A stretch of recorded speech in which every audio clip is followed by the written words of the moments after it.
Hello YouTube and welcome back to another edition of 3 Wide. This weekend, the Monster Energy NASCAR Cup Series is at Texas Motor Speedway for the AAA Texas 500. My overall thoughts on this race can be summed up with this. Whoever decided to reconfigure Texas Motor Speedway, I am not a fan of you. The reason I'm mad about the person who reconfigured Texas is, ever since we switched this configuration at Texas, you just can't pass. It's just like you hit a wall. Even if the cars are this bad, at least with the old configuration, you can move around. With this current incarnation at Texas, you just can't move off the bottom lane. I know even with the Texas repave that it would be still hard to pass on this track because it's as it seems that most repaves in the Cup Series, you just run the bottom lane. But at least with the old configuration, it'd be encouraged to move on up and you wouldn't feel like you're on this weird slide up the hill. I'm just wondering if racetracks are configured like this, because if we look at Kentucky with their reconfiguration, you can't pass there either. With these races that we've had at these kind of tracks where turns 1 and 2 are different than turns 3 and 4 at these high speed ovals, this will just have me wondering that in a couple of years, if the racing doesn't improve at these tracks, if they'll have to dig up and spend even more money to fix the track to do something different, to potentially get better racing out of it. So I think next year, even with the plates at Texas, you're going to be stuck to the bottom lane. I don't think you're going to be able to go into that second and even that third lane. I don't think you're ever going to see cars really running that third lane at Texas Motor Speedway. When this race was all said and done, this race sucked the life out of me. The only interesting parts of this race seemed to be restarts or when someone would screw up in front of someone, because really you couldn't pass any way or otherwise. So with all that being said, we'll get into my 3 takeaways from the AAA Texas 500. Number 1, Kevin Harvick's going back to Homestead. Going into these playoffs, we pretty much thought, barring something crazy, that Kevin Harvick, Martin Truex Jr., and Kyle Busch would be heading on to Homestead. Well, Kevin Harvick punched his ticket to get into Homestead today at Texas Motor Speedway where he won the race. And this is the exact same thing he did last year where he won at Texas to go on to Homestead. And Kevin Harvick won this race in dominant fashion. He won both of the stages with relative ease, and he led a race high 177 of 337 laps. With Harvick getting this win at Texas, the 4 car will switch their attention more than likely to focus strictly on the Homestead car. Phoenix is just a fun, hey, last race, so just having fun of the season part for them, where he can just go out and do whatever, so I fully expect him to just go all in for Homestead here. And with them having all the focus on Homestead, this has me wondering what Rodney Childers can conjure up and make his car better than ever, and we'll all probably be scratching our heads after Homestead. So now on to number 2. Clint crushes his championship hopes. Going into this weekend at Texas, Clint Bowyer was minus 42 points below the cutoff, and everyone was pretty much thinking he's in a must-win scenario. Well, after this race here at Texas, Clint Bowyer is definitely in a must-win scenario, because he's currently last, 8th on the grid, minus 73 points. That's more than a race out. And things for Bowyer took a turn on lap 1, turn 1. Where on the start of the race, Kevin Harvick took a look under Bowyer, but then rethought about it and backed out, and Bowyer all of a sudden just went up the hill and got into the side of Denny Hamlin, cutting Denny's tire, and then this would lead to Bowyer having a cut tire. And you were probably thinking watching the race, oh, Bowyer cut his tire, it's in the beginning of the race, he can rebound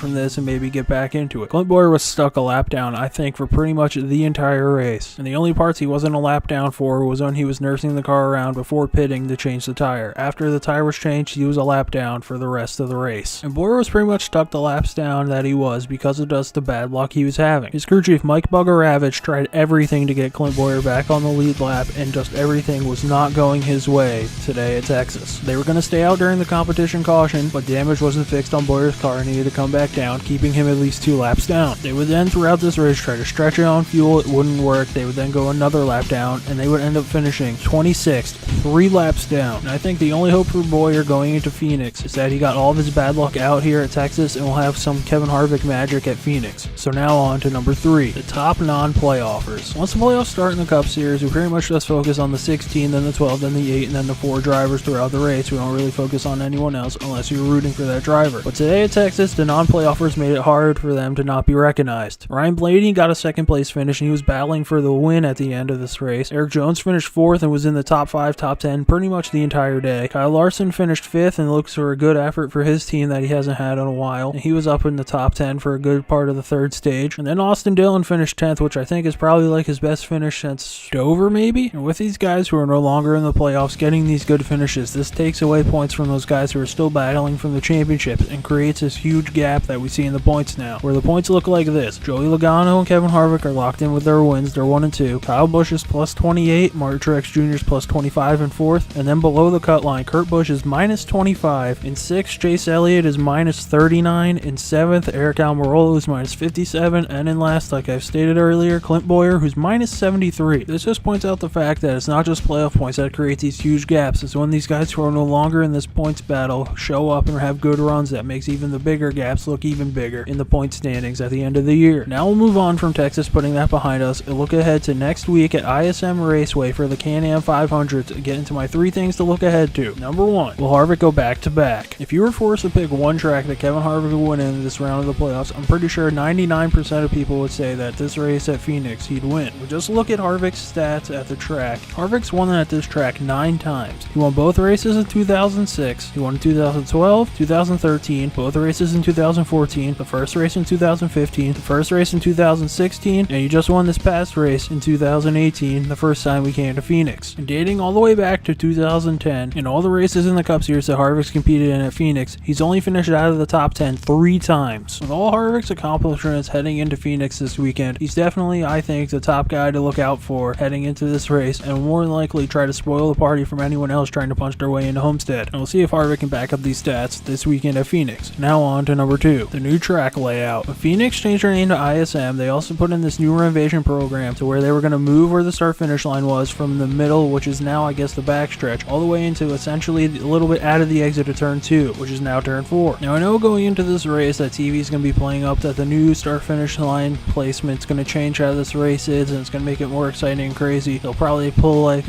examples to Talladega, like, oh, their finish line's not in a normal spot, it's going to be crazy here too. But I pretty much don't think that the finish line's going to be playing a factor into this race. The only thing I can really see playing a factor where that finish line is that maybe someone can diamond out of turn 4 now and get a run, but other than that, I really don't see this making the racing any better at Phoenix. With this new layout at Phoenix, the only thing I think that's going to play a big factor into this is the longer pit road. Pit road still starts at the same point, but they've extended it to where it comes out right after the point in the dog leg. And we know with a longer pit road, this gives the drivers more chances to make mistakes like speeding or maybe running into someone on pit road, and I think that's going to be the biggest factor of this new layout at Phoenix. So now on to number 3, the playoffers last result. With this race at Phoenix being the cutoff to determine who will be our championship 4 at Homestead, I think it's important to look back at the first race here at Phoenix to see where the playoff drivers finished and see if they can better that or do something crazy here, or if their teams figured something out to make the car run better. And I think we can even look at Richmond's stats to see where these drivers can maybe run, because I think Phoenix and Richmond kind of run the same. So the results from the last race at Phoenix when the Cup Series was here in the early part of the season were: Kevin Harvick won the race, Kyle Busch finished 2nd, Chase Elliott finished 3rd, Martin Truex Jr. finished 5th, Clint Bowyer finished 6th, Eric Almirola finished 7th, Kurt Busch finished 10th, Joey Logano finished 19th, the worst out of all the playoff drivers, and Kyle Busch led a race high 128 laps, and the winner Kevin Harvick only led 38 laps. Now for the guys who are currently in on points of Kyle Busch and Martin Truex Jr., I feel like the only driver that I would be worrying about out of the guys who aren't in that's had some good stats here at Phoenix and has semi-run well at Richmond in the past were Chase Elliott. Chase almost won this race last year where he got his revenge on Denny Hamlin and then just couldn't hold off Matt Kenseth where he used up his stuff too early. And then at Richmond this year in the second race, it seemed like he had a long run car and he finished 2nd in the first race. So maybe if the Hendrick Motorsports team can figure something out to help out the 9 car, because in the recent weeks you think Chase Elliott's going to be doing good at Martinsville and he'll be doing pretty well at Texas. He just hasn't been there. He hasn't been getting a good amount of stage points, which is why he's in this 39-point hole, and he hasn't been getting great finishes. I think he finished 6th at Texas, and 6th isn't good enough considering where he finished in the stages where he didn't get a lot of points. And I think with his stats in the past, I think he is the best option out of the guys who are out to win, but off of this current running performance, I think Kurt Busch is probably the best guy to challenge. He is the top guy in points, he's 5th, minus 25, and he's run well the past 2 weeks. And he has that Stewart-Haas equipment which has been dominant throughout this season. So that'll do it for this week's edition of 3 Wide. Leave your thoughts about Texas and what you think is going to happen at Phoenix in the comment section below. And if you have any thoughts on how to fix the racing at Texas Motor Speedway, to me it's just awful that even the faster car can't pass anyone unless they screw up. So if you like this video, hit the like button. And if you like what I'm doing on this channel, want to see more, and want to see my review next week after the Phoenix race, hit the subscribe button. And as always, thanks for watching.